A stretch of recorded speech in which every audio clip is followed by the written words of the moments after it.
Halo guys, welcome back to my YouTube channel. Buat yang belum kenal, kenalin, nama gue Feren Saraisang.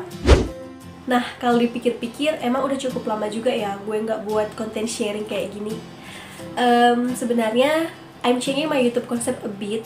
Aku sedikit merubah konsep YouTube aku akhir-akhir ini karena basically I have a college background as a teacher, especially an elementary school teacher. Aku backgroundnya kuliah jadi guru SD. Jadi aku tuh pengen buat konten-konten yang setidaknya minimal video-video pembelajaran lah buat anak-anak SD kunaan. Tapi nggak cuma itu aja. Di channel ini aku juga pasti bakalan buat konten-konten berupa tips, education, dan motivation for everyone. Nah, tanpa berlama-lama lagi, kita akan langsung mulai pembahasan kita, yaitu tentang teknik public speaking yang harus dimiliki setiap orang. Namun, seperti biasa, sebelum kita lanjut, jangan lupa buat like video ini dan subscribe ya. Nah, jadi guys, jika kita berbicara tentang public speaking, pastinya yang terlintas dalam otak kita itu, kita akan berbicara di depan banyak orang. Ya, karena dari segi artinya aja, public speaking artinya bicara di depan banyak orang. Nah, pada dasarnya berbicara di depan banyak orang ini adalah satu hal yang paling tidak disukai banyak orang, paling sering dihindari sebagian orang, dan kalau dikategorikan saja, bisa dibilang ini merupakan hal yang paling dibenci banyak orang. Nah, pertanyaannya, kenapa sih public speaking bisa dikategorikan sebagai sesuatu yang paling dibenci banyak orang? Kenapa kira-kira gitu? Nah, kalau menurut aku, alasan kenapa orang tuh nggak berani bicara di depan banyak orang, alasan kenapa orang benci public speaking atau bicara di depan panggung, apalagi first time gitu, mungkin karena mereka itu mudah gugup, mudah blank, nggak pede, ataupun mungkin dalam tanda kutip bisa dikategorikan mereka itu kekurangan kosakata. Apa sih maksudnya? Kenapa mereka dibilang kekurangan kosakata gitu? Karena contohnya begini, misalkan first time gue dipercayakan jadi MC di sebuah event.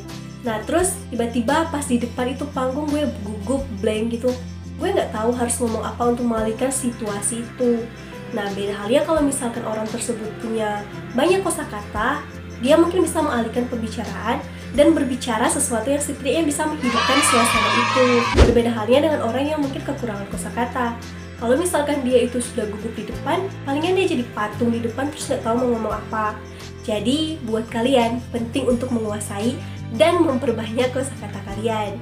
Gimana cara memperbanyak kosakata? Rajin mendengarkan berita, rajin membaca, dan mendengarkan hal-hal yang tentunya berfaedah. Nah jadi kalau menurut aku pribadi, kemampuan public speaking ini adalah kemampuan yang harus dimiliki semua orang. Gak cuma harus dimiliki guru, gak cuma presenter televisi, ataupun mungkin public figure lainnya, tapi harus dimiliki semua orang. Nah karena gini ya guys, ada orang yang sebenarnya pintar secara intelektual, ataupun mungkin punya IQ di atas rata-rata, atau mungkin cukup lah bisa dibilang pintar. Tapi karena kemampuan public speakingnya nggak terlalu baik, sampai pada akhirnya banyak orang mengira dia nggak sepintar itu. Pada saat dia melakukan sesuatu atau mungkin prestasi yang wow gitu, orang-orang akan heran, wah kenapa dia bisa ya? Kenapa dia bisa ya? Akan timbul banyak pertimbangan, kontroversi, dan pikiran-pikiran yang tentunya heran gitu di masyarakat. Tapi ada juga orang yang sebenarnya nggak terlalu pinter, tapi karena kemampuan public speakingnya bagus, sampai orang-orang berpikir dia itu sangat pinter karena bisa mengungkapkan apa yang dia pikirkan secara langsung dan spontan. Akhirnya orang berpikir bahwa dia memang pinter, tapi sebenarnya nggak gitu juga sih. Nah, ada teman-teman aku yang sering bilang tentang peribahasa ilmu padi, yang mungkin teman-teman di rumah juga sering dengar, pernah dengar, ataupun mungkin tahu tentang peribahasa ini tuh bunyinya kayak gini. Semakin merunduk, semakin berisi, semakin merunduk. Jujur, pertama kali aku dengar peribahasa ini tuh aku mikirnya gini, mungkin artinya semakin pinter, semakin sedikit bicara. Nah tapi setelah aku searching di Google, artinya nggak gitu guys. Artinya tuh semakin berisi, semakin merunduk, artinya semakin pinter, semakin rendah hati. Oh my god, aku tuh salah gitu. Tapi jadi menurut aku tuh gini, kalaupun kita pintar, nggak ada salahnya kita banyak bicara, selagi apa yang kita bicarakan itu adalah sesuatu yang memang benar-benar kita tahu, bukan sok tahu guys. Nah, salah satu manfaat memiliki kemampuan public speaking menurut aku itu bisa membuat kita berkomunikasi dengan lebih baik dan menyesuaikan diri di lingkungan baru dengan lebih baik. Dan nggak cuma itu aja, masih banyak lagi manfaat yang kita dapatkan saat kita memiliki kemampuan public speaking tersebut. Nah, untuk meningkatkan kemampuan public speaking kita, tentunya ada beberapa hal yang harus kita terapkan dan kita ubah dalam diri kita dong guys. Nah, yang pertama yang harus kita lakukan yaitu kita harus percaya diri. Nah, aku sudah pernah buat konten tentang cara meningkatkan rasa percaya diri. Buat kalian yang belum nonton, jangan lupa nonton video itu setelah ini. Nanti linknya aku taruh di description box. Dan di sana tuh aku menekankan dan menjelaskan di salah satu cara meningkatkannya, yaitu dengan percaya pada diri kita sendiri. Berpikirlah bahwa jika mereka bisa, kita juga pasti bisa dong.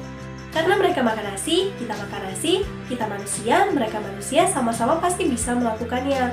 Asalkan kita mau belajar. Nah, dan pastinya aku nggak bakalan ulas itu sedemikian rupa di sini, karena aku sudah pernah buat kontennya. Jadi buat yang penasaran, tonton video itu setelah ini ya. Nah, yang kedua yaitu jangan tegang. Nah, jujur sih kalau menurut aku ini agak susah, apalagi kalau masih baru first time, pengalaman pertama mau tampil di depan panggung, di depan banyak orang, itu agak susah sih kalau buat bilang jangan tegang, santai aja gitu. Itu agak susah sih. Karena yang ngerasain itu kita, ngerasain itu bukan mereka, tapi kita yang mau tampil. Oh my god. Tapi don't worry, you have to calm down, tetap tenang, because kalaupun salah ya nggak apa-apa, namanya juga kan masih belajar. Dan intinya jangan sampai terbawa dengan suasana, tapi cobalah untuk menciptakan suasananya. Nah, misalkan kalau kalian dipercayakan jadi MC dalam sebuah event, terus setelah pemateri membawakan materi, mungkin suasananya itu udah agak tegang. Kalian mungkin bisa menciptakan suasana yang menyenangkan dan menghangatkan. Itu seperti mungkin mengatakan sesuatu yang lucu, sampai pada akhirnya audiens kalian tuh tertawa gitu. Nah, dalam hal ini kalian juga harus memperhatikan ekspresi wajah, intonasi suara, dan juga kontak mata. Nah, yang ketiga menurut aku yang terakhir ini adalah menggunakan bahasa tubuh atau your body language. Nah, bahasa tubuh menurut aku ini penting karena dengan menggunakan bahasa tubuh kita bisa menghilangkan dan setidaknya meminimalisir kegugupan dan juga rasa tegang yang mungkin kita rasakan di saat itu. Nah, dalam hal ini kalian harus mengupayakan agar apa yang kalian katakan sesuai dengan apa yang di otak kalian, dan gerakan yang kalian timbulkan sesuai dengan apa yang kalian katakan. Nah, contohnya kalau mungkin kalian sedang bawa materi, terus sedang menciptakan suasana interaktif, kalian bisa menggunakan bahasa tubuh seperti bertanya kepada audiens kalian, bagaimana pendapat saudara? Bisa menggunakan tangan kalian untuk menunjuk audiens kalian. Nah, itu merupakan contoh sederhana yang bisa kalian terapkan. Nah, dengan menggunakan bahasa tubuh, kita bisa berbicara dengan lebih santai dan tentunya lebih rileks. Nah, demikianlah pembahasan kita pada video kali ini. Jika kalian punya request untuk video selanjutnya, tulis di kolom komentar dan sampai jumpa di video selanjutnya.